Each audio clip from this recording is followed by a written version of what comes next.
Hello everybody, this is Barbara, Hippie Homesteader Wannabe here, and I'm going to take a stab at making a meatloaf out of this. We have Veganuary coming up here pretty soon, and I found this in our local stores. It's a plant-based hamburger substitute. Here's the information about it, and apparently this came out of Kansas City, so it's fairly local to where I am. 120 calories in 2 ounces, and it does have 300 milligrams of sodium in 2 ounces, so it's going to be a little bit high. It's made out of coconut oil, soy protein concentrate, some more soy, canola oil. Well, so it's mostly soy. We'll see how it turns out. Anyway, I've got all the things here already figured out. I'm going to try to use my old meatloaf recipe that I got from the back of the Always Save oatmeal container, which is really a good recipe. There was one ingredient I don't have, and that is Worcestershire sauce. Anyway, if you want to look at it up close, it's kind of hamburgery looking. There's a little piece of paper on the bottom. It has some black flecks, which I assume are some kind of seasoning. Okay, here we go. There that goes. We're gonna mix it up just like I used to do meatloaves with hamburger for the kids. This is, so that's 1 pound, which I'm altering my recipe a little bit. This is a 3/4 of a cup of old-fashioned oats. I've got 1/3 of a cup of just pretty finely chopped onion.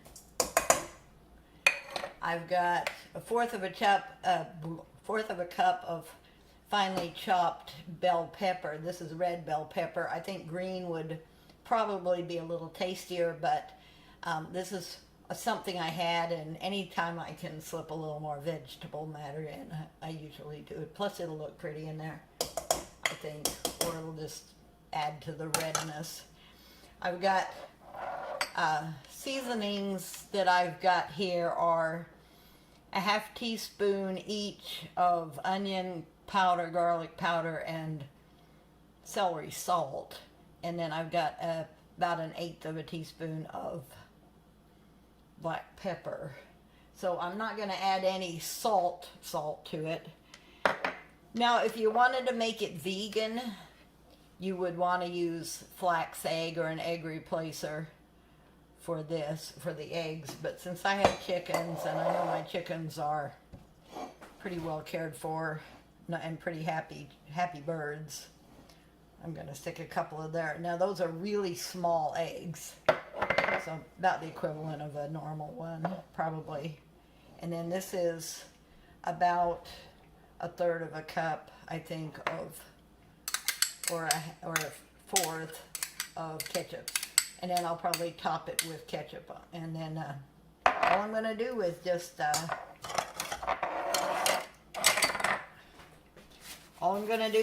mush it together. If I can do it with a spoon, I will, and if it requires my hands, that's what I'll do. But yeah.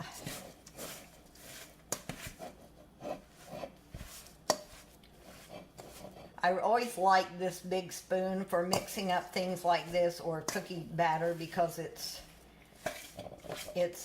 real stiff. The handle doesn't bend, and you can put quite a bit of pressure on it.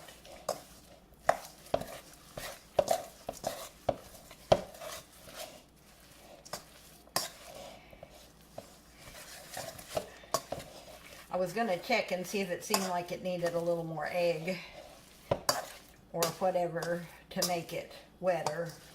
You could probably put a little more ketchup in if you wanted it wetter.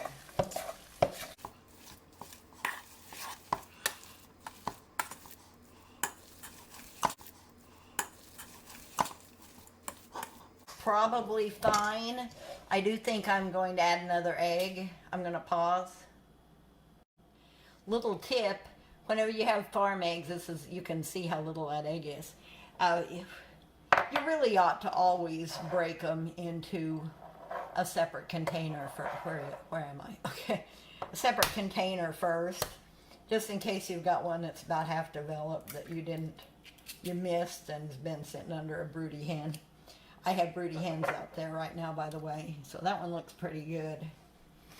It's going in, but whenever I see these homesteaders just putting their eggs right in the cookie dough or whatever, it always kind of gives me the willies, because I know my eggs I don't get too many that are iffy, but every once in a while, and I have to watch out for broodies all the time with these little chickens. We'll talk more about that on another video, but anyway, so I think that's about perfect. And I'm going to smush this all down. Just so you know, it feels sticky. It doesn't feel quite like hamburger would.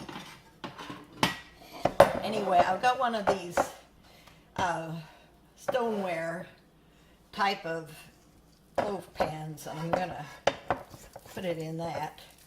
So I've got it greased with coconut oil. If you know anything about these pans, and like if that's not a good idea, or if you're not supposed to, I think you're not supposed to spray them.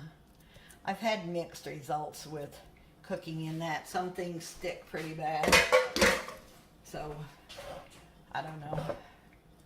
I think I bought it from somebody who was having a Pampered Chef party and just trying to support them.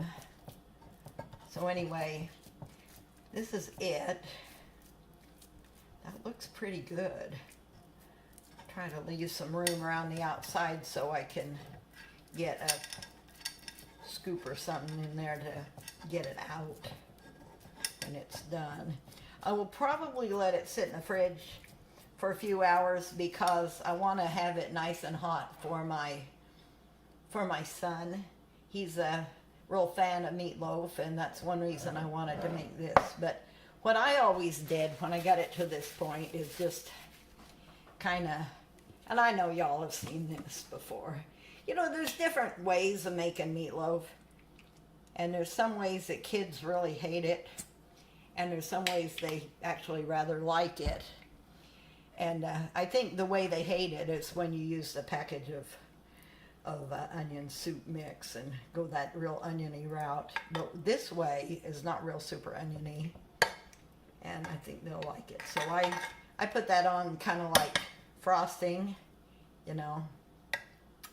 So anyway, I'm going to cover this and put it in the fridge until a little bit closer to when he gets up, and then we'll fix it. Should be good, shouldn't it? So I'll see you later on. Okay, well, we're going to recap here. This piece of the meatloaf, so-called, has 235 calories. When we tasted it, my son and I, it's not gonna fool anybody, I don't think, but it tasted okay, and the more I ate it, the more I liked it. I'd give it, the product, about maybe an 8 on a scale of 1 to 10.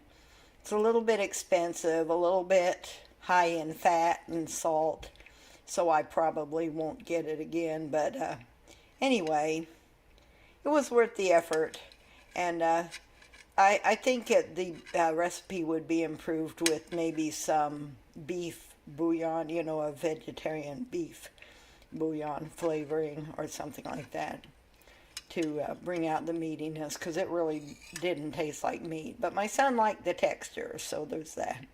Anyway, thanks for watching.